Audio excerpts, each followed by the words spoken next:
সম্প্রতি বেসরকারি শিক্ষকদের নিয়োগ পদ্ধতি নিয়ে বিতর্ক সামনে আসে। শিক্ষা মন্ত্রণালয়ের একটি রেজলিউশনে উল্লেখ করা হয়, এনটিআরসি এর মাধ্যমে শিক্ষক নিয়োগ না হয়ে নিয়োগ হবে ম্যানেজিং কমিটির মাধ্যমে। সামাজিক যোগাযোগ মাধ্যমে সরকারের এমন সিদ্ধান্তের কথা ছড়িয়ে পড়লে শিক্ষার্থীরা আন্দোলনের ডাক দেন।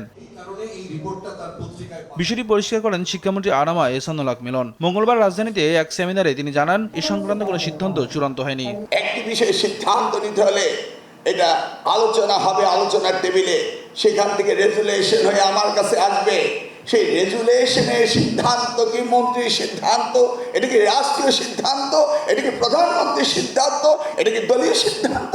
মন্ত্রী বলেন, রেজুলেশনের একটি অংশ কেটে সামাজিক যোগাযোগ মাধ্যমে ছড়িয়ে দিয়ে এই অপপ্রচার চালানো হচ্ছে।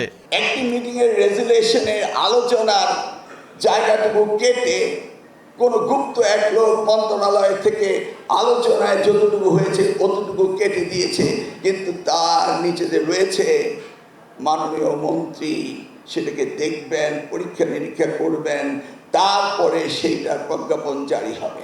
এছাড়া শিক্ষামন্ত্রী আরো বলেন, এবার এসএসসি পরীক্ষায় যে শিক্ষার্থীরা ভালো ফলাফল করতে পারেনি তাদের হতাশ না হয়ে পড়াশোনায় মনোযোগী হতে হবে বলেন। জোর করে কাউকে ফেল করানো যায় না। রেজাল্ট ড্রপ করেছে, গত 19 বছরের মধ্যে সবচেয়ে বেশি ড্রপ করেছে।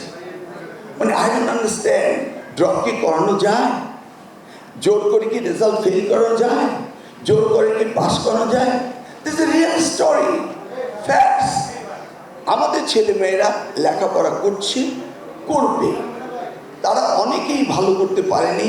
সেই দায়িত্ব কি আমি শুধু এই ছাত্রছাত্রীদের দেব, না আমি নিজের কাজে নেব?